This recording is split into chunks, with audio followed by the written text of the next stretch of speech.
ॐ अज्ञानतिमिरान्धस्य ज्ञानाञ्जनशलाकया चक्षुरुन्मीलितं येन तस्मै श्रीगुरवे नमः। नमः ॐ विष्णुपादाय कृष्णप्रेष्ठाय भूतले श्रीमते भक्तिवेदान्तस्वामिन्निति नामिने। नमस्ते सारस्वते देवे गौरवाणी प्रचारिणे निर्विशेषा शून्यवादी पाश्चात्यदेशतारिणे। जय श्री कृष्ण चैतन्य प्रभु नित्यानंद श्री अद्वैत गदाधर श्रीवासादि गौरभक्तवृंद। हरे कृष्ण कृष्ण कृष्ण हरे हरे, हरे राम राम राम हरे हरे। मूकं करोति वाचालं पंगुं लंघयते गिरिं यत्कृपातमहं वन्दे श्रीगुरुं दीनतारणम्। Hare Krishna and welcome back to today's episode of the Mahabharata. The burning question that must be running in all of your minds, what happened with Sudyumna, is what we will be learning about today. We will start today's episode with an incident related to this the Yadava dynasty.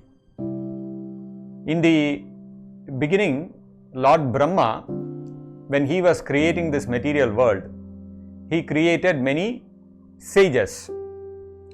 Once when Brahmaji was conducting a fire sacrifice for Varuna, from the fire sacrifice he begot a son by name Bhrigu.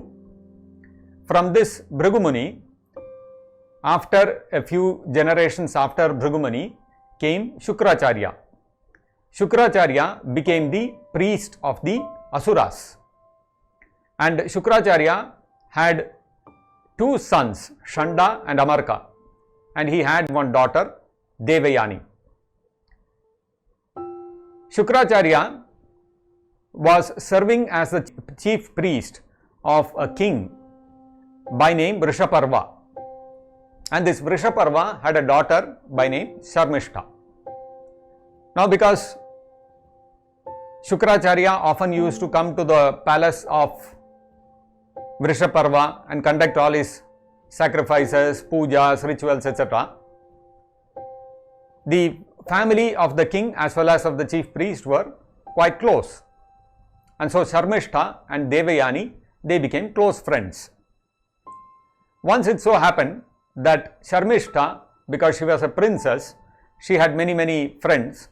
Along with them, she was on a leisure stroll around the palace gardens.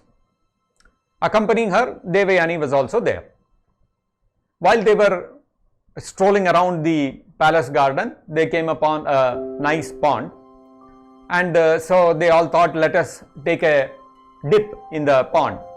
And all of them took off their clothes and jumped into the water, and they were frolicking around in the water, splashing water against each other, and they were enjoying like this. Suddenly at that moment, it so happened that Lord Shiva, along with Parvati Devi, mounted on his bull Nandi, was passing by that place. And when these girls suddenly saw Lord Shiva passing by, they all got embarrassed and they immediately got onto the bank and started wearing their clothes.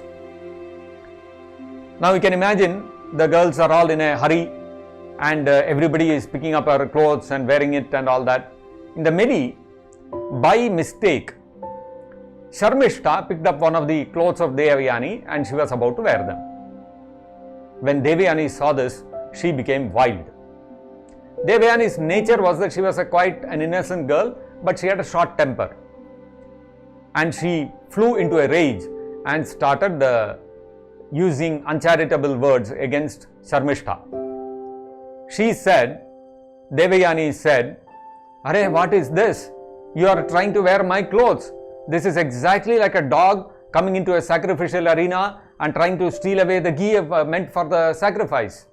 After all, you are the king's daughter, and your father, Vrishaparva, is my father's disciple. My father is a guru for your father. So you are subordinate to us and you are taking away my clothes. How dare you do like this?" Sharmishta was innocent. It was unintentionally that she took Devayani's clothes. Naturally, when she heard such harsh words from Devayani, Sharmishta also became angry. And so she also retorted. She said, don't tell me all these things. My father is, whatever dakshina he is giving, you and your family are subsisting based on that. Your father is a beggar in my father's court. And like this, Sharmishta started retorting. Now this became a big ego battle between the two of them, and they started bitterly fighting with each other. And finally, Sharmishta pushed Devayani into a well, and she called all her friends and walked away from there. Devayani got trapped like this, and there is nobody else in the garden there, and she is without clothes, and she is fallen into the well, and she did not know what to do, and so she was stuck like this. Now, what happened to Devayani and how she came out of the well, we will come to that shortly. We come back now to what happened with Sudyumna. Sudyumna and his ministers, the moment they entered the forest, all of them turned into women, as per whatever Lord Shiva had said. And they started looking at each other. Hey, what happened to you? Your whole body has changed. And they are looking at themselves. My God, I myself have also changed. And all of them realized that they have all become women. Now they could not understand why this has happened and what is the solution for this, what to do. They were in a quandary. Now, not knowing what to do, they all returned. And Sudyumna, because now he had turned into a girl, he became a beautiful young girl. It so happened that Somadeva's son, Buddha, happened to once see Sudyumna, who was in a girl's body. And he got attracted by her beauty and he proposed to her, why don't you marry me? Sudyumna now, because he was in a girl's body, his mind was also like that, and he also got attracted to Buddha. And so she accepted his proposal. And both of them got married, and they eventually had a son. And the name of this son was Pururava. After this now, Vasishtha Muni, who was the one who had prayed initially and converted Ila into a boy for Vaivasvata Manu. So, Vasishtha Muni, when he heard that Sudyumna had again become a girl, he felt very unhappy. And so, he conducted a sacrifice, and by the fire sacrifice, he could make an arrangement where Sudyumna would get back his masculinity once a month. That means, every alternate month, Sudyumna would become a girl, and the next month he would become a man. And like this, he spent the rest of his life alternating between a man and woman every month. And like this, he was ruling over the kingdom. But the citizens were not very happy. One month we are having a king, next month the same king has become a queen. So the way they address the king, the way they approach, everything changes. Every month they have to adjust themselves in their mind also. Now this was not something which all the citizens were happy with. Eventually, when Pururava had grown up sufficiently, Sudyumna handed over the kingdom to Pururava and he went to the forest to execute devotional service. Now Pururava became the king, and this Pururava, he eventually had his sons, and one of his sons was Yayati, and Yayati succeeded Pururava to the throne, and this Yayati made his capital on the banks of the Vaitarani river in what is present day known as Odisha, and this place came to be known as Yayatipura, and then later it became Vyajapura, and finally now today it is known as Jajpur. It is on the banks of a river which is known as Vaitarani, and this is in Odisha. Now Yayati, once from his kingdom, he was going out on an excursion, and he was strolling around and going through various gardens and all that. He came across a well, in one garden. And he was thirsty. He thought, let me drink some water, and he approached the well. And when he looked into the well, he found a beautiful young girl caught naked inside the well.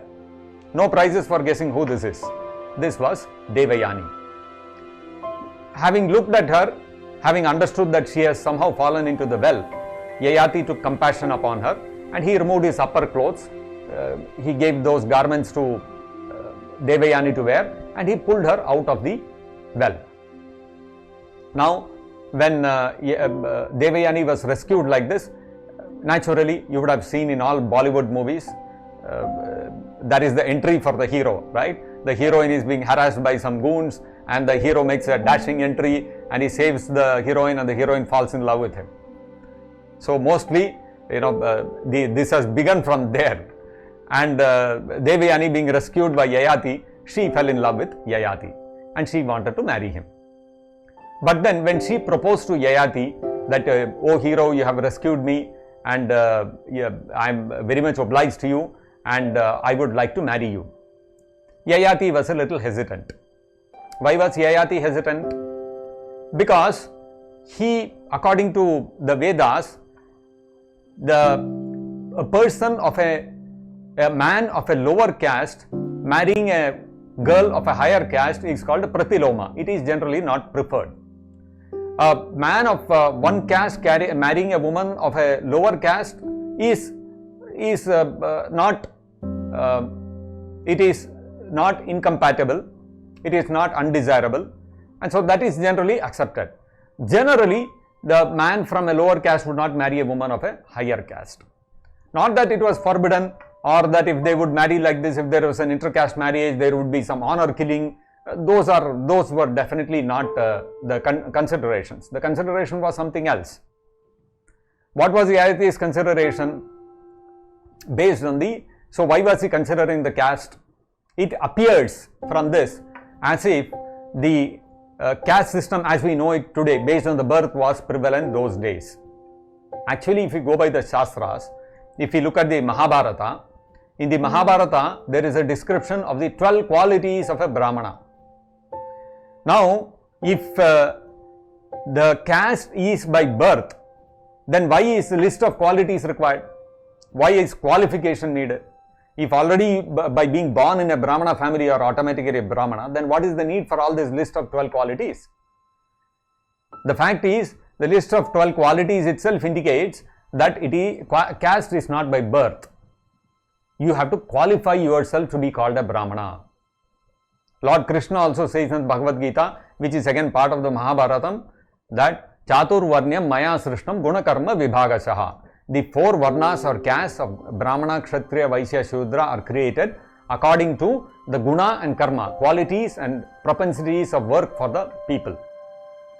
In the Srimad Bhagavatam also it is stated, Yasya yal lakshanam proktam pumso varnabi vyanjakam yad anyatrapi drishyeta tattena iva vinirdishe, meaning that if a person is born in a particular family, let us say he is born in a Brahmana family, but he exhibits Kshatriya qualities, then he has to be called a Kshatriya, not a Brahmana.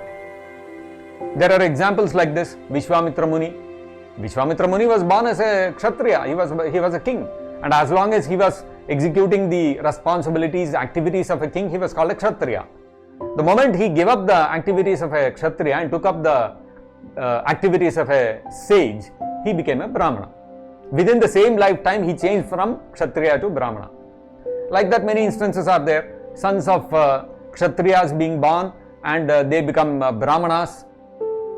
Now, these kind of instances are also there in the Shastras. So then, why, if the Vedas are clear that Brahmana, Kshatriya, Vaishya, Shudra is not as per birth, but by qualification, then why this consideration of birth, like we are seeing about Yayati thinking like this? The reply is very simple. It is during the Vedic times, the people would ensure that in a Brahmana family, Brahmana will be born, the Kshatriya family, Kshatriya would be born, Vaishya family, Vaishya would be born by following 2 simple things. The first thing is by marrying within the same caste, they would ensure that the characteristics of that particular caste could be passed on to the next generation. Just like you see, even in if we take a crude example, that is not to of course compare human beings with animals, but even if you look at animals, there are various breeds. Like for example, in cows you take Kankaraj, you have Holstein, you have Sahiwal, etc. As long as you don't crossbreed, the characteristics will be maintained. In a similar fashion, to maintain the characteristics of that caste to the qualifications whatever are there to pass it on to the next generation, the people would marry within the same caste, but that alone would not ensure that the next generation would have all the qualities of that particular caste. The second most important criterion for this was, the second most important practice that used to ensure that the qualities would go on, would get passed on uncontaminated from generation to generation, was the practice of Garbhadana Samskara. By these two practices, they would ensure that the next generation would have the characteristics of the parents. If the Garbhadana Samskara is not performed, then the children who are born are considered Varna Sankara or Shudra. For example, we have the great example of Kashyapa Muni. He was a Brahmana. He and his wife Diti begot two sons, Hiranyaksha and Hiranyakashipu. But because the sons were begotten without undergoing the process of Garbhadana Samskara, the two sons were not considered Brahmanas. They were not even considered part of the Varnashrama system. They were not even considered Shudras. They were called Asuras. In fact, this is another thing which we have to understand. The whole caste system, what we currently see of as giving certain privileges to one caste and depriving others of the lower caste of it, was not actually the purpose of the Varnashrama system or the caste system. The whole Varnashrama system, as it is explained in the Vishnu Purana, Varnashrama Charavata Purushena Parapuman Vishnu Aradhyate Nanyat Tattosha Karana. The whole purpose of the Varnashrama system was to please Lord Vishnu. And therefore, in the Puranas it is stated that Shudra Bhagavad Bhaktaha Tepi Bhagavatottamaha Sarva Varneshu Te Shudra Yena Bhakta Janardane. Those who are part of a particular caste, if they are born as a Brahmana or as a Kshatriya or as a Vaishya, but they are not devotees of Janardana, Vishnu or Krishna, then they are to be considered Shudras. On the other hand, those who may be born in a Shudra family, but if they are devotees of Lord Vishnu, then they are to be considered higher than even Brahmana. This is what the Shastras are saying. That means the whole purpose of the caste system, maintaining the Brahmanas, Vaishyas, Kshatriyas, Shudras, all these things, was meant to ultimately, it was meant to elevate a person spiritually and bring him to the point of becoming a devotee of Vishnu. And if that purpose was not served, being born in a Brahmana family or a Kshatriya family had no meaning. Anyway, so this now Yayati's consideration was that he was a Kshatriya, and now if he married Devayani who was a Brahmana, then what would happen? The children who would be born would be Kshatriyas only. His thinking was, now if Devayani were to marry another Brahmana, then they would have Brahmana children who are Brahmanas with all those 12 qualifications, can guide the society spiritually, and they can become great spiritual masters. So that is a far greater responsibility in the society than what a Kshatriya can play. If he married Devayani, then that opportunity would be lost. That was his consideration, Yayati's consideration. Now when Yayati refused like this, Devayani went to her father, Shukracharya. When she went to her father, Shukracharya, he became very angry, and so he immediately took his daughter and went to Vrishaparva. Vrishaparva, he had heard what had happened with Sharmishta and Devayani, and he also, his people came and told him, now Devayani is coming with her father and Shukracharya is in a livid mood. And Vrishaparva understood, now in this mood, if Shukracharya comes, he is going to give some curse and we are all going to suffer. The moment he came across Shukracharya, he immediately fell at his feet and he supplicated him with apologies and tried to pacify him. And Vrishaparva told Shukracharya, by mistake something has happened, whatever punishment you are going to give, to my daughter, we are willing to accept. Kindly, please be merciful unto us. So then Shukracharya also calmed down and he told, okay, I am not going to curse you or anything like that. Let Devayani tell what kind of amends she wants Sharmishta to make, and you take care of that. I will be satisfied with that. Then Devayani told, Sharmishta should become my maid servant for life, along with all her friends, because they are the ones who put me into such an embarrassing condition. Vrishaparva immediately agreed. And now, so that particular issue was resolved. Now the second issue was not yet resolved. Yayati had refused Devayani, and Devayani had fallen in love with Yayati. She wanted to marry him only. Now what to do? How would Shukracharya solve this? Was Devayani able to marry Yayati, or did she have to marry someone else? Join us in our next episode to know about this. Thank you for joining us today. Hare Krishna. Jagat Guru Srila Prabhupada ki jai. Nitai Gaur Premanande. Hari Hari Bo.